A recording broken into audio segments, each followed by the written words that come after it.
mais quant au signe des temps, vous ne pouvez pas. Le verset 4 dit ceci: mais une génération méchante et adultère demande un signe. Mais il ne lui sera pas donné d'autre signe que le signe de Jonas, le prophète. Et les laissant, il s'en alla. Le verset 5 de Matthieu 16 dit ceci: et ses disciples, en passant sur l'autre bord, avaient oublié de prendre des pains. Et Yeshua leur dit: attention, gardez-vous du levain des pharisiens et des sadducéens. Et ils raisonnaient en eux-mêmes en disant: c'est parce que nous n'avons pas pris du pain. Et Yeshua, le sachant, leur dit: gens de peu de foi, pourquoi raisonnez-vous en vous-même sur le fait que vous n'avez pas pris de pain? Vous n'avez donc pas compris. Ne vous souvenez-vous pas de 5 pains pour 5000 et combien de paniers vous avez emportés, ni des 7 pour les 4000 et combien de corbeilles vous avez emporté? Le verset 11 dit ceci, je suis presque à la fin: comment ne comprenez-vous pas que ce n'est pas au sujet du pain que je vous ai dit de vous garder de levain des pharisiens et des sadducéens? Je vais relire le verset 11 qui fait, n'est-ce pas, le point culminant de notre exhortation. Comment ne comprenez-vous pas que ce n'est pas au sujet du pain que je vous ai dit de vous garder de levain des pharisiens et des sadducéens? Alors ils comprirent que ce n'était pas du pain, le levain du pain qu'il leur avait dit de se garder des pharisiens, mais de la doctrine des pharisiens et de celle des sadducéens. On peut s'asseoir, merci.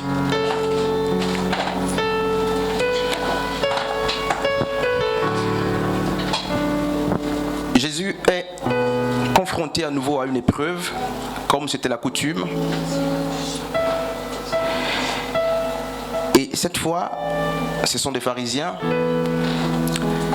et des sadducéens qui s'approchent pour l'éprouver à nouveau.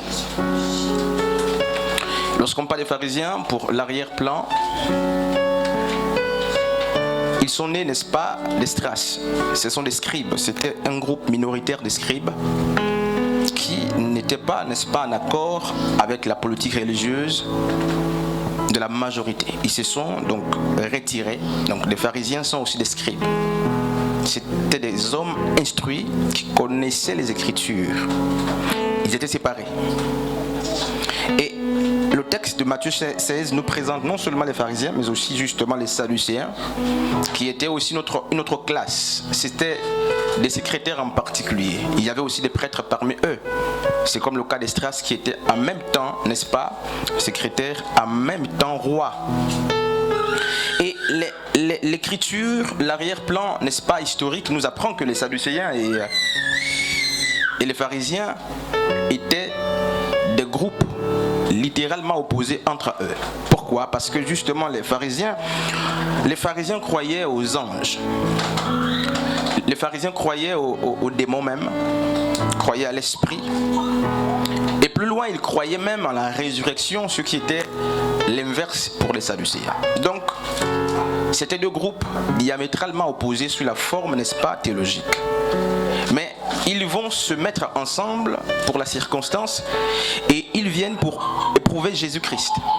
Et ils vont, d'une manière, n'est-ce pas, réunis, lui poser une question, ou du moins l'inciter à montrer le signe. Parce que Ésaïe, même Luc 4, nous parle, n'est-ce pas, du signe ou des signes du Messie. Et parce que c'était des docteurs de la loi, des hommes qui connaissaient la Torah, les Écritures, ils étaient naturellement informés au sujet des signes. Au sujet des signes du Messie. Et ils vont lui demander un signe.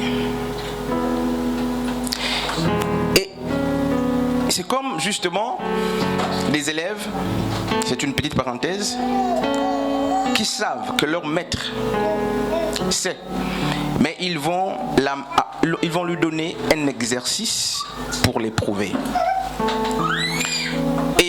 Jésus va leur dire, il ne vous sera pas donné un autre signe que celui de Jonas. Or, le signe de Jonas, c'était quoi? Le signe de Jonas, c'est 3 jours dans le ventre du poisson. 3 jours et 3 nuits. Et donc, c'était le signe, un des signes du Messie.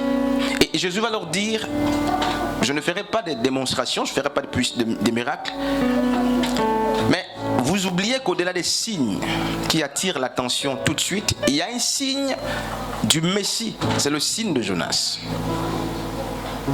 C'est que le Fils de l'homme doit mourir et être mis dans le ventre ou le cœur de la terre pour 3 jours et 3 nuits.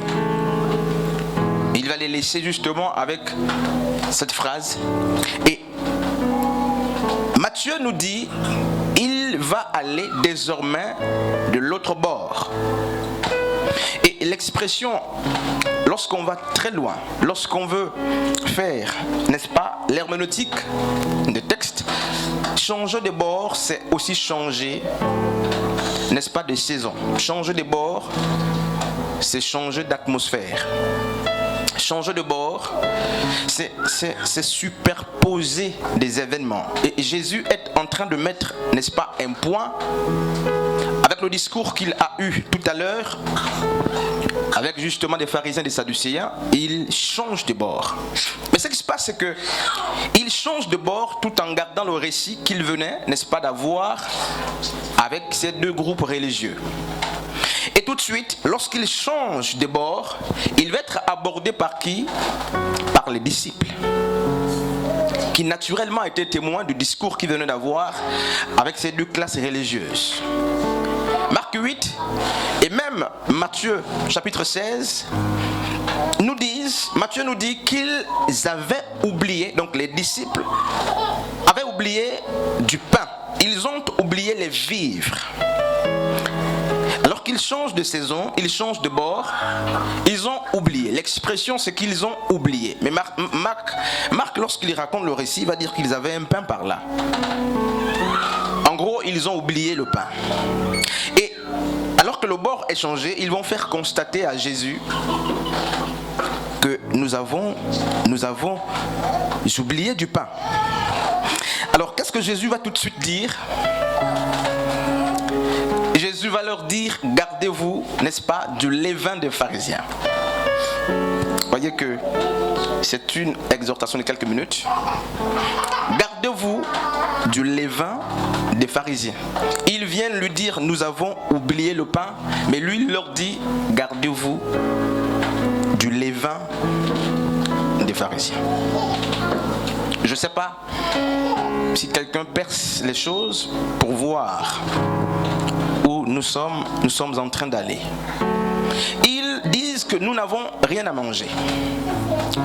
Mais Jésus leur dit, gardez-vous, n'est-ce pas, du levain des pharisiens.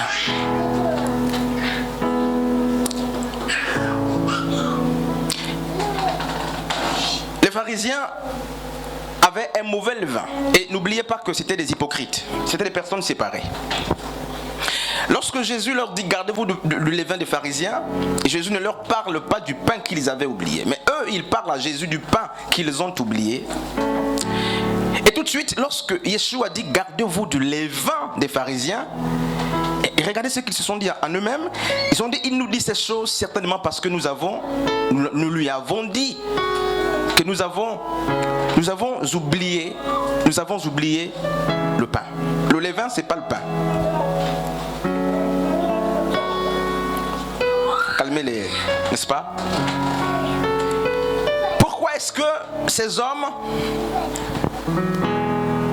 sont-ils qualifiés d'hommes sans intelligence? À la minute, selon la circonstance, Yeshua va leur dire que vous êtes sans foi et vous êtes des hommes sans intelligence. Faut-il penser que les apôtres ou les disciples de Christ étaient sans intelligence?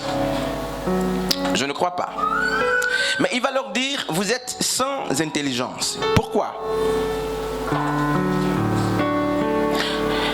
Parce que ils étaient préoccupés par l'oubli du pain. ils étaient préoccupés par le pain. En fait, littéralement, nous parle du quotidien. Le pain, c'est l'habitude. C'est ce qu'on doit toujours avoir, même quand on n'a rien. Le pain, c'est la tradition. Le pain, c'est ce qui doit être. C'est les vivre. On parle du quotidien. C'est normalement ce qu'on doit avoir, même si on n'a absolument plus rien. Et donc, le quotidien les préoccupait. C'est au point que lorsque Christ leur parle du levain, Jésus leur parle, n'est-ce pas? Dans Jean 6, Jésus a d'ailleurs dit « Mes paroles sont esprit et vie ». Pour ne l'avoir pas compris, il avait déjà perdu 70 personnes. Et donc, je rappelle que les paroles de Christ sont esprit et vie. Et là, il parle des choses spirituelles. Il dit « Gardez-vous du levain des pharisiens aux apôtres ». Et les apôtres pensent et se disent en eux-mêmes, Jésus nous parle du levain parce que nous lui avons parlé du pain. Deux contextes différents, Christ vient superposer les choses. Pourquoi? Lorsque les disciples et Christ ont changé de saison, alors qu'ils étaient témoins de la discussion de Christ avec les Sadducéens et les pharisiens, le problème c'est que les disciples de Christ pensaient désormais, n'est-ce pas, à un autre fait ou à d'autres événements. Mais quand ils exposent à Christ la question du pain, pour eux, Christ doit répondre selon leur quotidien ou leurs problèmes. Les disciples s'attendaient, c'est pourquoi la confusion.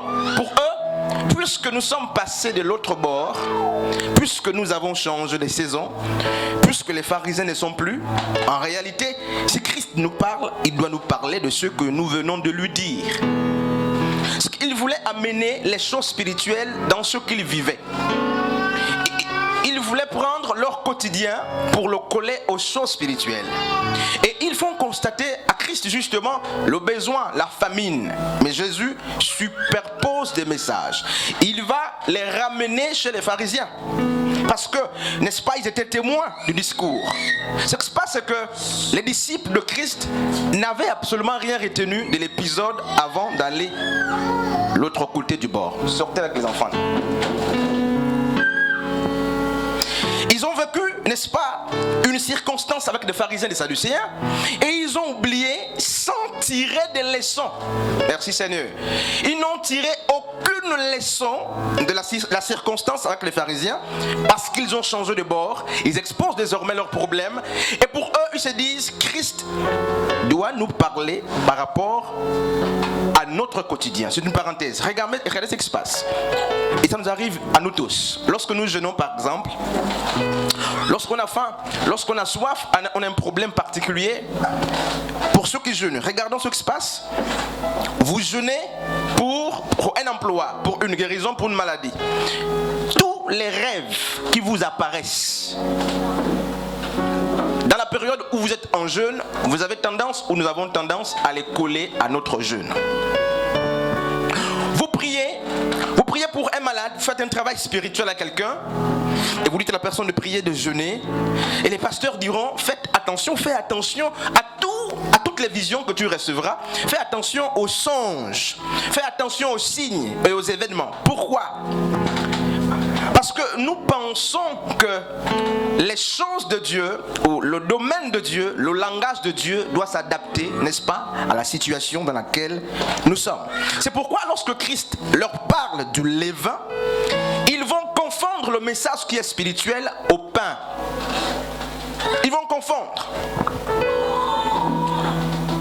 Je sais que les questions se posent là. On va quelque part, vous allez voir. Ils confondent tout. Mais Jésus a une préoccupation. C'est que il est en train de leur dire, jusque-là, déjà vous êtes des hommes sans intelligence. Pourquoi ?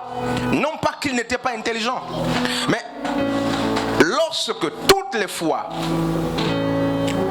nous ramenons le langage de Dieu dans notre quotidien, lorsque chaque fois nous ramenons la parole de Dieu dans notre quotidien, nous sommes sans intelligence.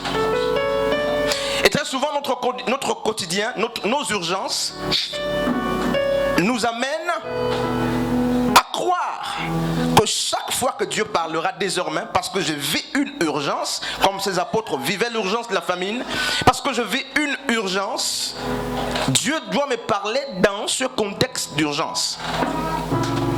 Parce que je vis une situation particulière, tout ce que Dieu doit dire, en réalité, est censé cadrer avec ce que je suis en train de vivre.